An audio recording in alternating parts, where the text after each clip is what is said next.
So what are the critical skills? We had leadership, we had management, we had results orientation, we had attitude. So what I'm going to cover today is I'm going to define the CEO role for you. I'm going to look at some key assessment elements, what we call the 7 universal factors, and I'm going to show you some case studies of what we do. So number one, I want to ask you, what happens when we get the CEO selection correct? What happens when we get the CEO selection wrong?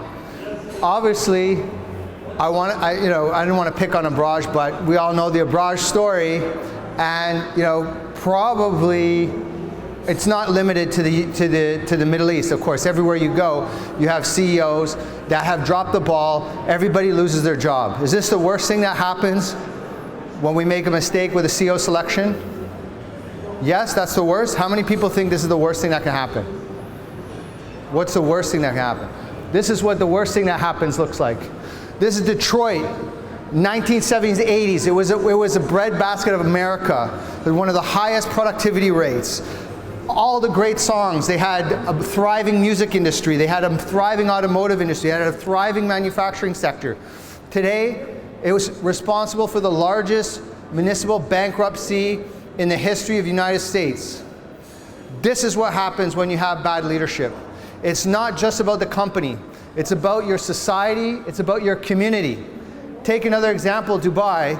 They reached peak oil in 1991. They could have easily been a Detroit story. But because of the leadership, because of the great CEOs, because of obviously His Royal Highness Sheikh Mohammed had a vision, right? Even the police are driving supercars in the city, right?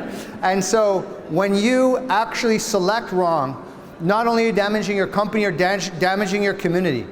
How many people here have over 1,000 staff in their company?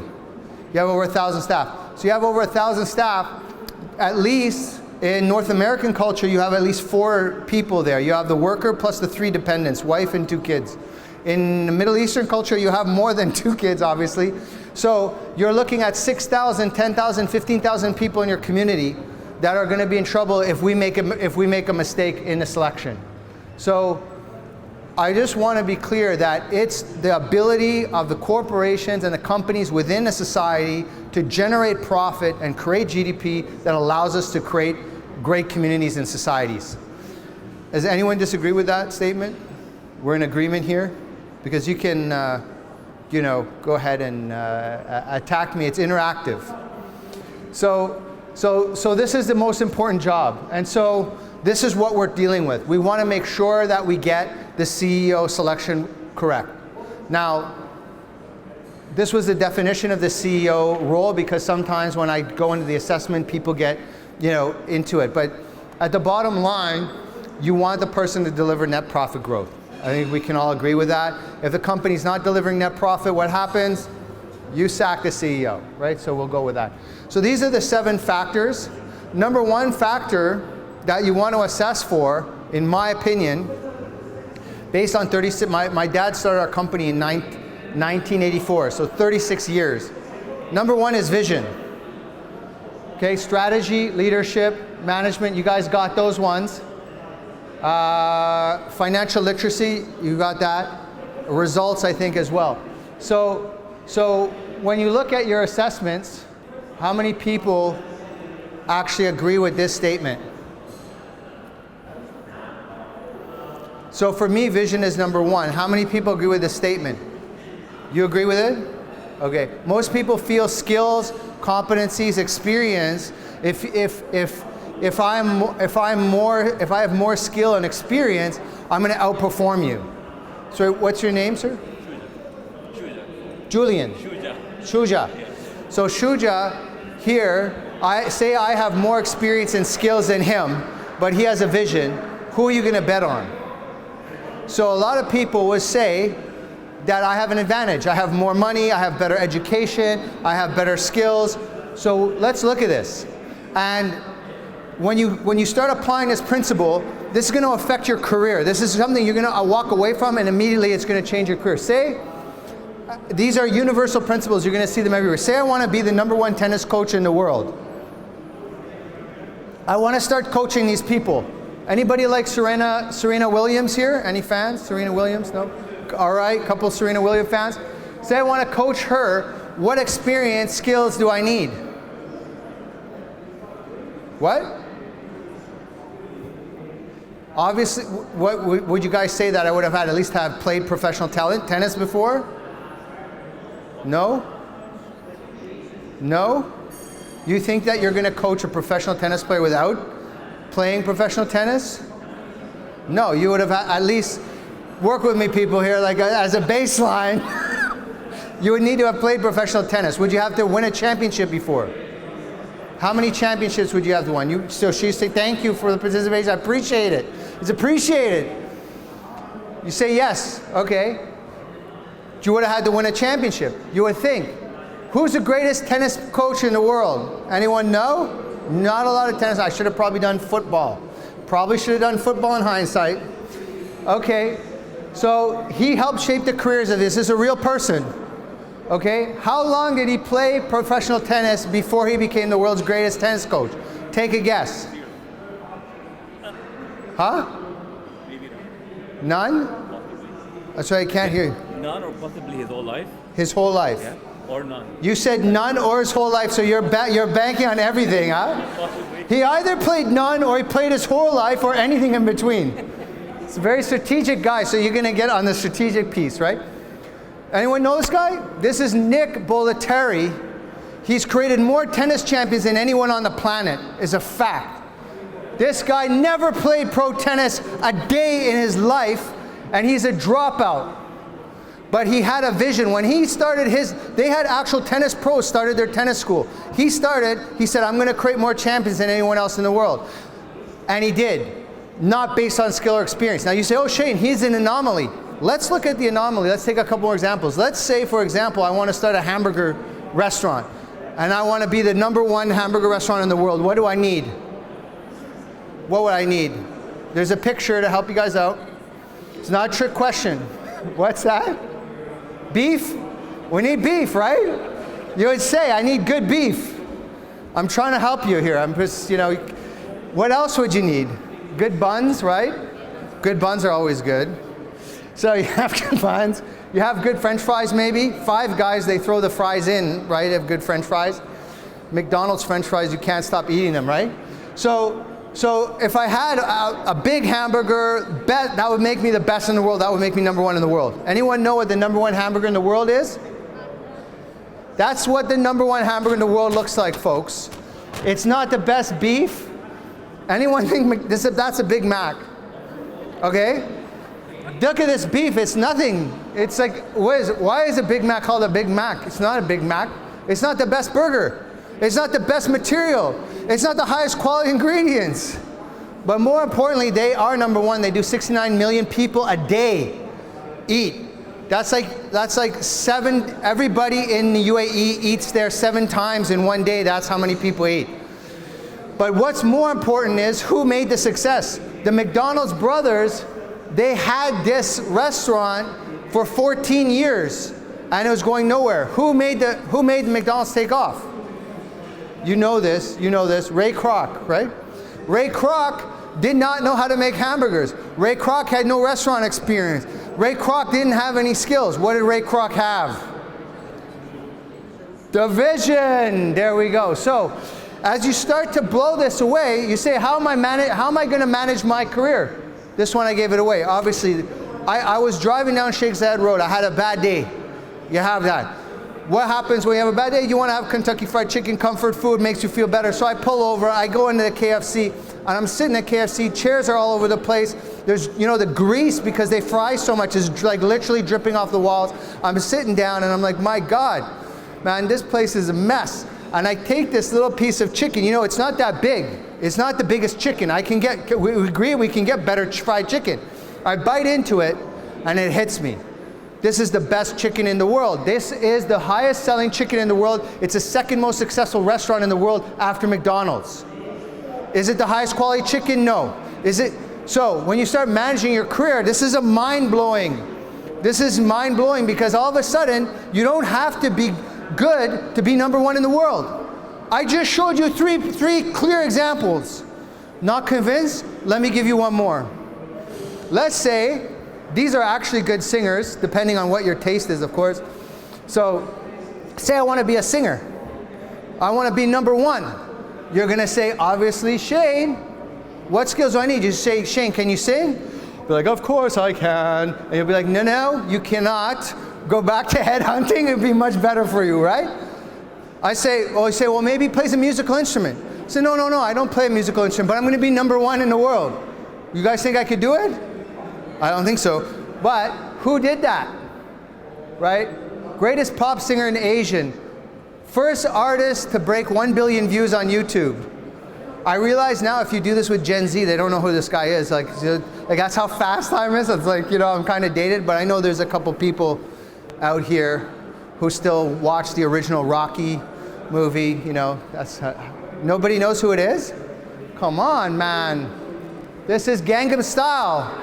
Gangnam Style is a #1 artist in Korea. Now, if you ask a Korean, like, oh, your singers have such a great voice, like PSY, you think they're going to agree with you? Is this the best singer in Korea has got? And no. So what did he have? He had the vision. From day one, his parents said, don't go into the music industry. He said, no, Dad, I'm going to be the #1 K-pop star. It's a true story. He went to the US and he picked rap music because you didn't have to be able to sing. You don't have to play a musical instrument. But you have a vision. So now, how many people, when I said out there, when you're doing your assessments, how many people assess for vision? Nobody. So we have a problem now with our assessments. Anybody say that vision's not important? Vision's the #1 thing in your life. If Sheikh Mohammed, the ruler of Dubai, taught us one thing, has to be that. They had a vision for this city. They had a vision how they're going to grow. You need a vision for your life. You need a vision for your company. You need a vision for your industry. That's what leaders do. So we're going to give you an assessment on how to assess vision, and it's right here in this book, by the way. Nobody else provides you this, by the way. You can't get this anywhere else. 5 key ways we're going to assess vision in a CEO. #1, personal vision. It's very easy. When a guy's in high school says, oh, I want to be a fighter pilot. Very common answer in the region, by the way. I've done many interviews.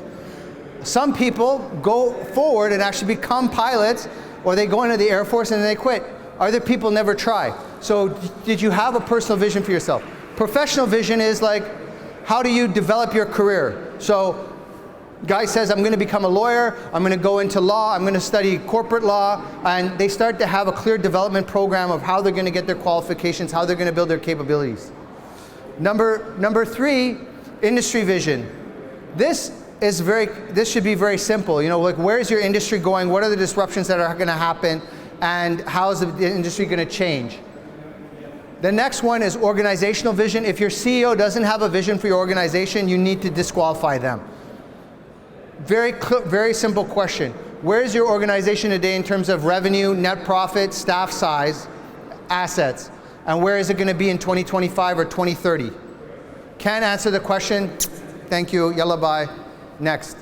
Okay? And the 5th one, ability to utilize the vision. So a lot of people can create a vision, but a lot of people, they can't utilize it. What do I mean? Take Nikola Tesla, the electrical engineer, amazing vision. All the things he could do, he could visualize where electrical technology would be 100 years from his time. But he couldn't get anybody to rally around his ideas. He could never utilize it. He died penniless and broke. Most unfortunate story. Take Gandhi. Gandhi, everybody couldn't throw the British out of India. Gandhi shows up, and not only does the rest of the world support him, the British themselves support Gandhi, invite Gandhi to London as a special guest.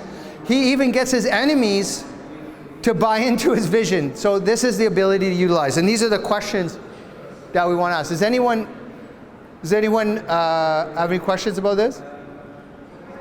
So right away as you get into it, you want to start asking yourself, what are the effective elements of a vision? Does your vision help you make difficult choices when you're under crisis? So Doctors Without Borders. There's a civil war. Should we pull out of the country? Should we not? Their vision is to provide health care to people who are in crisis. Guess what? They're not going to pull out. So how is your vision utilized by your team? Is it larger than your organization? So you can see the vision of Dubai is much larger than Dubai. We're #1 tea trader in the world. We're one of the #1 gold traders in the world. This is global. They're taking diamond trading from Antwerp. This is a fact. Ask Ahmed bin Salem, who's the chairman of DMCC. He's going to tell you they have one of the first crypto exchanges in the world here in Dubai. Why? So it's a global vision that the leader has. So you have to be larger than your organization. So if you want to use it, and what we're really looking at when we talk about a skill set for a CEO, you want to use each of the toolkits to drive peak performance in the team. So a regular performance is here. The team performance is, market performance is here. How do we deliver that alpha? How do you deliver that delta? So very simple point that you want to ask yourself. Does the employee quote the vision when they tell their friends and family what they do? So you work for Doctors Without Borders, they'll be like, yeah, we bring healthcare to people who can't get it. They're going to quote the vision when they start to talk about it. If your frontline staff can't say your vision is useless. You missed the 5th point. The 5th point, a lot of my CEOs say is the most important. Because if you don't know how to utilize it, you're really going to be in trouble. So just to go back to the 7 points, I'm only going to talk about 2 elements because I don't have that much time. I don't know how are we doing on time, by the way. I have 10 minutes. Jeez. Okay, so I'm just going to talk about vision and financial literacy because I know in HR, sometimes we're a little bit gun shy to go and trade blows with a bona fide veritable CEO and ask them financial questions. So I'm going to show you 5-6 questions you can ask in a CEO interview before you leave here to tell whether your CEO can run a P&L, can manage your liquidity, etc., etc. So I'll just skip through this, but just to give you an idea, here's just a quick example because we're high. This is an important question. Describe a time you realized the vision of your organization was not congruent with the vision of your team. A lot of CEOs think that their job is to create a vision and then communicate the vision to the team and then off to the races we go. That's not how it works. Because when take football, see now I'll use football now, so that's why I didn't use football earlier. Take a football team. You want to win the World Cup. You don't have the head coach going to Ronaldo being like, hey, Mr. Ronaldo, it would be really great if we won the World Cup. And then Ronaldo's like, no, I don't think so. No, let's have an off-site and I'll try to motivate you to win the World Cup. No, Ronaldo shows up and he wants to win the World Cup. Messi shows up and he wants to win the World Cup. The team has a vision already. The leader's job is to aggregate that vision and provide the means for them to realize it. So you have to, as a leader, understand if your team, your direct reports, these staff, has a vision that matches where you want to go as an organization. If you're running a football team and Ronaldo shows up and says, you know what, this is my last year and I'm just going to coast through, I don't really care whether I win the World Cup or not. You're not going to allow that to happen. You're going to take him off the field. So this is where it is. I have a chief marketing officer. Guy says, I always wanted to be an FMCG exec, I always wanted to do marketing, and now his vision of who he or she wants to become matches the vision of the organization, and you have a self-actualization. Now we have a recipe for peak performance. The other person is, oh, you ever hear this? This is hilarious. The CMO, I've already learned everything I can, and in a couple of years I'm going to take my savings, I'm going to start a restaurant in the Bahamas or wherever with my son. Terminate this person, please. They don't have a vision that matches, it's not congruent. And a lot of CEOs, as I'm an executive search consultant, true story, I'm sitting in front of a chairman or a CEO, and the CEO is telling me, oh, our team is so great, I have the best team. And I'm thinking, buddy, I just interviewed 2 of your senior executives, they're looking to leave, they want to quit. Their vision is not with you at all, and you're not aware of it. So I won't go into it, but these are the type of really simple things that you can quickly catch the CEO up and realize that they're dropping the ball. So this is just a little thing on personal vision. Do you guys know who these guys are? These guys are amazing, man. This guy, Garrett Holov, his vision was to be an MMA fighter. So I'm just touching on personal vision, and then I'll go to financial literacy just after this. He has Down syndrome. The man has Down syndrome. He wants to be an MMA fighter. His father said, Yalla, you want to be a fighter? Let's go. He took his son to the MMA gym, started training him. Everybody went psycho, like you can't throw your son in an MMA fight. He's had 2 professional MMA fights. He said, I get in the ring, I show the world everything I've got. So the man has courage to chase his dream. And so when we look at the personal vision, Eddie the Eagle, everyone knows Eddie the Eagle, right? This guy had no athletic ability. He wanted to be in the Olympics his whole life. He figured out that the British didn't have a long ski jumper, so he threw himself in, and because there was no one else, he ended up going to the Olympics. He was the worst, but the crowd loved him because he had the courage to chase his dream. He never gave up on it. So this is what we want to see, is do people set a vision and achieve it, or do they give up on it? So I'll just skip through here because we don't have time to go through all of them. Okay, financial literacy. I know that you guys, there we go. Okay, some quick questions. Okay, here's a very simple one. Do you have hire fire responsibility over your CFO? Most of the CEOs in this region, number one, if you're a multinational, your CFO is reporting to a group CFO for EMEA. So you don't have full responsibility to hire fire that CFO. Then it also indicates that you most likely don't have treasury with you. Because a multinational, if you're dealing with P&G, Mars, or whatever, they'll have a separate function for mergers and acquisitions. They'll have a separate division for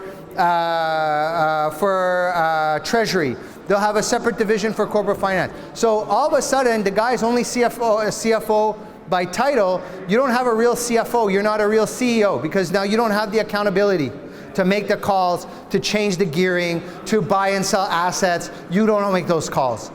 So there's a big difference between receiving a report from your CFO and receiving the report of your CFO. So that's a very quick question you can ask. This is also a very simple question. What are the 5 financial statements which you use to run your business? This is a trick question. Anybody answers this question, they start answering the 5, they got it wrong. Why is that? You don't use 5, the 5 financial statements are prepared by the accountants.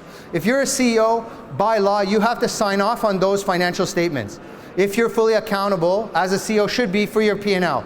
So if I'm signing off on the statements every quarter, I will know exactly what those 5 statements are. Now, the problem is that if I'm running a business, I need management reports. I don't need accounting reports. So this is actually, I can't run my business from an income statement or a P&L because these are post metrics. I can get into that later, but you don't need to know that as the assessor. You just need to know what's the answer. And what I want to know is that the guy says, I don't use the 5 statements. The 5 financial statements are income statement, balance sheet, but I don't use them.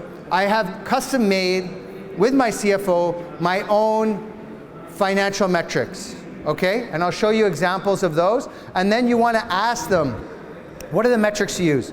Another very, very simple question that tells you very quickly, and it's not even like in an interview, like, hey, my God, it's crazy times, COVID and VUCA and blah, blah, blah. When's the last time you had a disagreement with your CFO? Innocent question. Any CEO who doesn't have a disagreement with their CFO is what we call financially illiterate. Because the CFO is going, hey, here's your net profit, by the way. CFO goes, thanks, I got the payment, the things, and he presents it to the board. A CEO who's financially literate will be like, no. Our net profit is not 7%. I calculated it myself. Your depreciation rate is off, and you're using a weighted average cost of capital that's wrong because your discount rate is wrong, and the risk profile that you put in, and they start, and so goes the fight. So this is a very simple question, okay? Now, can you guys ask these questions? Are these questions you guys had in your arsenal before? Anyone raise up your question if you used these questions before? You did? Okay, great. Am I adding value to you guys? You're going to walk out of here, you're going to be better. It's immediate improvement in your assessment skills. okay? Here's the 3 boxes that you want to assess when you're looking at your CEO. There's 3 boxes of skill sets. There's actually 4, but there's no need in talking about the 4th where the guy has no skill. The 4th box is the box where you disqualify. The first box is, I can read the statements, I can understand the financials, and I can interact effectively with my CFO. The second box is, I can optimize my organic growth rate. This needs more skill set, which means reducing my working capital, which means reducing my interest expense, which means leveraging for growth, etc. Then the last one is like the Sir Martin Sorrell. I'm going to do acquisitions, I'm going to do IPOs, this is high street finance. Most people don't need the 3rd bucket. So let's just do a quick example. How am I on time? Okay, I have 1 minute. Okay, fine. I don't think we have time to go through it. So here's a simple one. I asked the guy, I'll go through it super fast. This guy, this is a true story, I'm in an interview. I asked the guy, what's your most profitable strategy to date? He says, I created a new potato chip line. I spent, $10 million on a factory, and I sold 1.1 million or whatever of chip sales within the first 12 months, and then I resigned. Now, what's the problem here? First, a couple red flags. Number 1, you don't start a business and then leave. Nobody would do that. That's like your child, that's your baby. So right away, I'm like, okay, we've got some kind of problem going on here. Number 2, I asked the guy what's his most profitable strategy, and he told me he started talking about revenue. That's the other problem. And then, as soon as I hear that, I start thinking, is this cash flow? So what do you want to ask anytime somebody is giving you an example like this? The first question that you want to ask as an HR when the guy says, we were profitable after 12 months. You hear this all the time, right? I turned around the business, I took it over, and we were profitable in 6 months. We're profitable in 12 months. Okay, flag on the plate. We got a problem. First thing I want to ask you, what do you mean by profitability? What are the 4 types of profitability? It's on the slide here. You got gross profit, you got operating profit, you got EBITDA, and you have net profit. Now, why would someone use EBITDA? EBITDA, so I'm just going to give you a simple, I'll just express through this. This is a quick example of what this guy is doing is he's using his gross profit. So he's got 500,000, which is he's just looking at his cost of goods, the cost of production of the goods, plus his gross revenue cash flow in, and he's saying I'm profitable. The next guy might say I'm using EBITDA, which is taking out, in simple terms, the debt that he has and any plant and equipment assets that he has, which doesn't make sense. Because if I tell you my net worth and I take all my debt off and I take all my, this, it doesn't make any sense, right? So he's basically, as soon as a CEO quotes their performance in EBITDA, you know what? That they're over leveraged, they have too much debt, and they have expensive assets. So they bought buildings, facilities, warehouses, and they're depreciating and amortizing them, and it's wiping out the net profit. I don't have time to go into more detail, but you can see how this will immediately upgrade your assessment skills. If you actually look, because this content is so unique, we're actually number 1. If you do the Google search for CEO assessment selection, we're number 1 in the world. The first spot, second spot, third spot, this is old slide. I'm actually the top 5 spots now. Harvard Business is the only one after me. So the market is choosing us over Harvard Business for this content. So if you guys want, you can pick this book up. I think I have to go because I've done my time, but I could show you so much more. We also have a certified CEO assessor course if you'd like to take, unless you have any questions before I wrap up. But I just did the express version. If there's anyone out there, there's no questions? Pardon? You want to buy the book? This one, if you buy the book now, I'll throw in the Chief Marketing Officer Assessment Guide. I'll throw in the Chief Financial Officer Assessment Guide. I'm also going to throw in the Chief Risk Officer Assessment Guide, so it's a $1,000 value. And you get 4 hours also of video tutorials, which you only get if you buy at the conference. If you buy from Amazon, you just get the book. Yeah. Is there anyone who'd like to buy? You want to buy? Yeah, come up. It's the best decision to make right now. Congratulations. This is the #1 book on the market today for CEO assessment. Congratulations. Thank you. Thank you very much. $250. I had a question. So normally when you do the assessment, right, if the CEO says that I don't want somebody from outside coming in, and I just want somebody internally to be promoted as a successor, is that something you qualify that based Can you on put the it on this? assessment? Sorry. Can't answer the question. If you have a CEO who's saying that actually, no, I don't want anybody externally, and after doing the assessments internally, and you figure out that there's no one that's qualified, and if they push back and say we want somebody to develop internally, we want to promote somebody from inside the business as a RSE specialist, is that something that you work with as well, or does the assessment just disqualify them? Well, yeah, no, I work with that as well. We have coaches who come in and they close the skill gap. Just because someone fails the assessment doesn't mean you can't hire them. Just means that you know where the gap is. It's like if I go and buy a car, I know there's a hole in the gas tank. Okay, I can still buy the car, but now I know I need to fix the gas tank. So you're basically identifying the gaps and then you're going forward. Nobody is going to get perfect. Nobody can pass this assessment. Because that's why if you have a weight scale and the weight scale only goes to 150 pounds, I'm 220 pounds, I'll never know how much I weigh. So the assessment should be set up so that you fail. You can't pass it. So we know where your skill set is. Otherwise your result is off the chart and we can't measure it. Yeah, but I think they need me off, so I'm getting the eyes here. So please come and see me at booth G10. And love to share any more information with you. And we have a free session every Wednesday at 1 p.m. if you guys want to sign up. We walk through. And next Wednesday we're doing Catching the Rainmaker CEO, how to tell if your CEO can generate revenue or not. So it'd be great to see you all there. So thank you so much. Thank you. Bye.